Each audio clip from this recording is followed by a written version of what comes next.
Once upon a time, when Britain was very rich, deep in the vaults of the Bank of England, there was more gold than anywhere else in the world. Safe, people used to say, safe as the Bank of England. Here it is, Mr. Montpelier. I trust you will not be disappointed with its prosaic design. On the contrary, it seems to me a thing of beauty. If not a joy forever. Allow me, Oliver. It looks good. It feels good. It is good. And there's only one other like it. Issued in connection with a foreign loan. Yes, we read about it. That's what gave us the idea. The idea? I suppose it does seem a little curious that we should need such a large sum in the form of one note. It certainly is an unusual request. I imagine it's for a business transaction. Very important business, isn't it, Roderick? Shall we tell Mr. Garrett? You leave me no alternative. You see, Mr. Garrett, my brother and I require this pretty, exquisite, unique little scrap of paper for a bet. A bet? Did you say a bet? Very important bet. Gentlemen, you astound me. I'm astounded at the purpose for which you require this note. I'm astounded that you should call it a scrap of paper. Allow me to draw your attention to the text. I promise to pay the bearer on demand the sum of £1 million.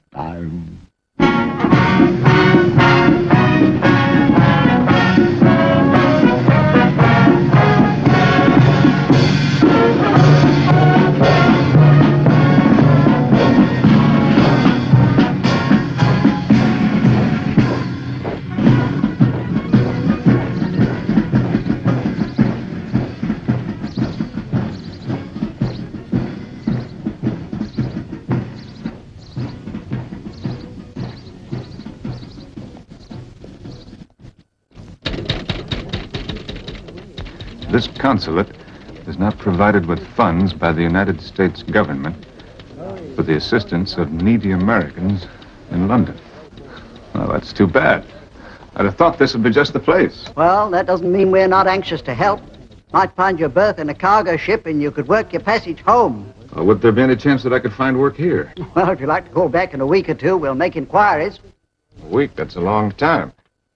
I could just get a little money to last me through the next few days. I can find work for myself. We can give you a small loan if you can guarantee repayment. Can you offer us any kind of security? Well, I've got a head on my shoulders and a good pair of hands. Unless you don't trust me, that's security, isn't it? Well, it's no security at all. Many people pass through this office making similar requests. If we made an exception, we wouldn't know where to stop. Well, if you like, I'll report back to you every day. Sorry, can't be done.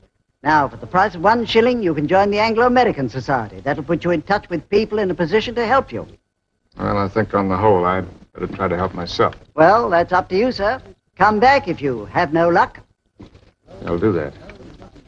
Do I have one of those? Of course. Sorry. All gone.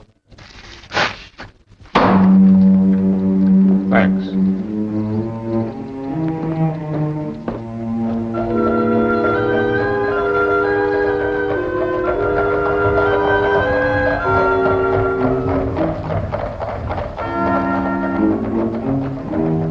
Lovely muffins, muffins, fresh muffins, lovely muffins, muffins.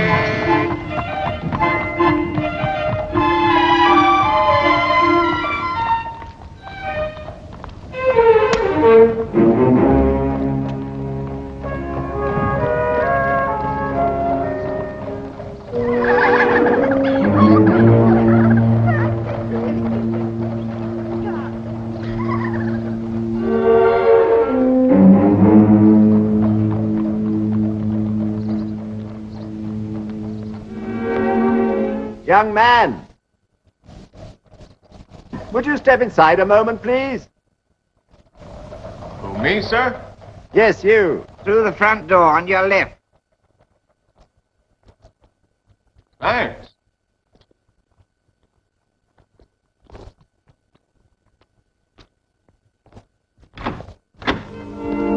Good morning, sir.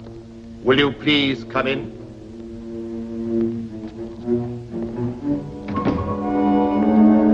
Permit me to lead the way, sir.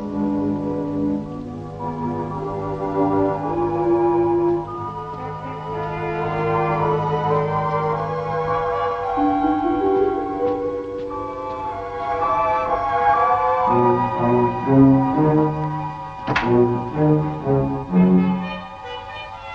young gentleman, sir. Thank you, James. That'll be all. How do you do, Mr. Adams. Henry Adams. Come and sit down, Mr. Adams. Thank you. You're an American, Mr. Adams. That's right, from New England. How well do you know London? Well, not at all, sir. It's my first trip here. I wonder, Mr. Adams, if you'd mind us asking you a few questions. Go right ahead. Maybe ask what you're doing in this country? And what your plans are? One thing at a time, Oliver. Well, I can't say that I have any plans. I'm hoping to find work. As a matter of fact, I landed in Britain by accident. How is that possible? Well, you see, back home, I have my own little cutter. Well, she's just a 14-footer, but I get a lot of fun out of her. Well, 4 weeks ago, last Saturday, I was sailing out of the bay. Well, go on. What was that? You were sailing out of the bay. Oh, yes. Well, towards dusk, I found myself in the thick of a westerly gale. I did the only thing I could and ran before it all night. Next morning, I'd just about given myself up for lost when I was spotted by a brig. It was the brig that brought you to England. That's right. I earned my passage by working as an unpaid hand, which accounts for my somewhat disreputable appearance. Mustn't worry about that. It's a positive advantage. But I don't quite follow you, sir. Tell us, Mr. Adams, what sort of work were you engaged in? I had a job with a shipbuilding firm. Would I be right in thinking that you two might be able to offer me some kind of work? Patience, Mr. Adams, patience. If it's not an indelicate question, have you any money? Well, to tell you the truth, my bankroll is zero. What luck! Roderick, what luck! It may seem lucky to you, gentlemen, but it's not very lucky to me. This is your idea of some kind of a joke. I don't think it's very funny. Now, if you'll excuse me, I'll be on my way. Please don't go, Mr. Adams. You mustn't think we're insensitive, even though my brother is a little tactless. Oliver, give him the letter. I was about to say the same thing myself. The letter.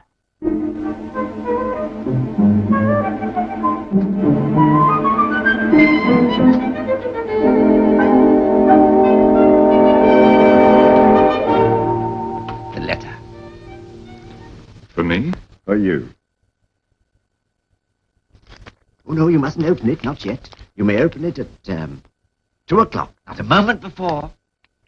This is ridiculous. It's not ridiculous. There's money in it.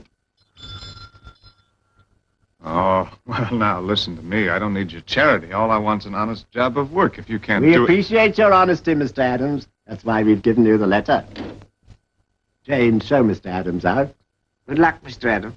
Well, why don't you explain what this is all about? You'll soon know. At 2 o'clock, Mr. Adams, in exactly 1 hour and 10 minutes. 1 hour and 10 minutes. This way, sir. Mr. Adams.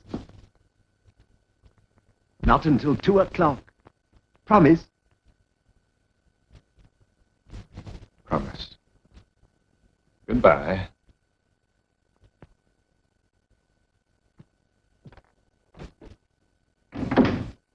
Ah, honest, intelligent, a stranger to London. And not a penny with which to bless himself. Perfect.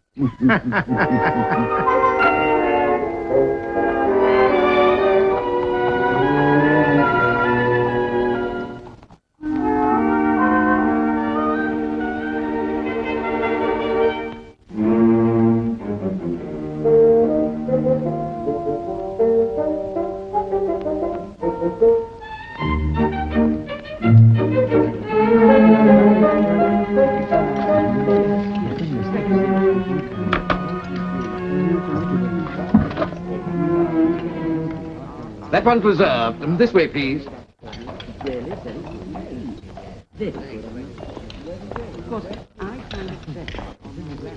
Take this gentleman's order, Horace.